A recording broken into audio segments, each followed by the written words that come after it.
the 19th annual mining Indaba started yesterday, with a lot of the focus being on the current relationship that the South African government has with the mining sector. Godfery Mutizwa caught up with Andile Sangqu, who's executive director at Xstrata, and told us what his expectations were for the Indaba. I think coming out of this Indaba for us is just the reassurance by government and also by labor that there is a scope for us to work together. You know, the challenges that the mining industry is facing at the moment are not insurmountable challenges. What is important is a commitment, from all of us, from business, from government and from labor, to find lasting solutions. Is that will there? What's your sense?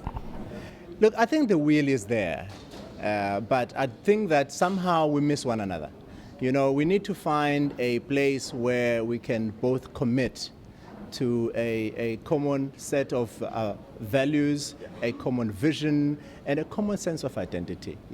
I'm almost inclined to say that we need a mining codessa, where we just reaffirm what it is that we want to get out of the mining industry, and what is it going to take. In other words, what is the respective and the relative role of each of the players in the mining industry. When you're talking about the wheel, is that unless we really entrench our sense of commitment, we're going to keep on changing goalposts.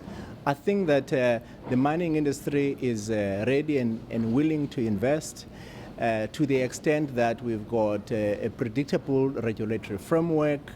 We also have a better sense of some of the key drivers, of growth. One of them being the issue of the quality and the quantity of investment in infrastructure, and also some of the tariffs. I mean, at the moment, Eskom is proposing a multi-year price determination on electricity. These are significant input costs that affect the mining production. Having said that, we're very much aware of our own obligation, as a mining company, in terms of ensuring that we active as employers, and also making sure that we respond, positively to the issues of the mining charter, for example, and to other national transformation imperatives. So we are alive to that, but what we need is that kind of a dialogue that reaffirmed the relative commitments of all of these parties, and I'm hoping that, in this mining Indaba, there'll be a reaffirmation, of those kinds of conversations, and hoping also that post the Indaba, there'll be firm plans and programs that will then give more impetus, to that. Now, I'm sure you've been asked the question by international companies, international investors about what's going on in South Africa. What do you tell them when they say to you, this place does not feel like it's safe for me to put my money down?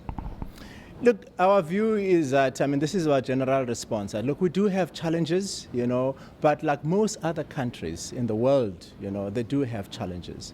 But what is more important is to have a common script, to say both as country, in terms of government, labor, and also as the mining companies, how are we going to get ourselves out of these challenges? They are not unique. Maybe the severity and also the timing of some of these things is unfortunate, but we don't think that the problems of South Africa are that unique, to be honest, and insurmountable. So there is indeed, a resoluteness and determination, at least from the side of the industry, to say we're prepared to work with government as well as with labor to try and find lasting solutions to these problems. Have they listened to you? Have they believed what you've been saying? How strong has been the skepticism?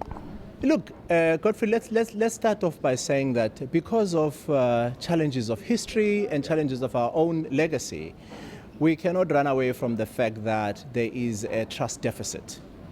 In other words, both from business and labor and also from business and government. So part of these active conversations, in the fullness of time, they would narrow that trust deficit. And we think that forms then a very solid basis for these kinds of conversations that are absolutely required.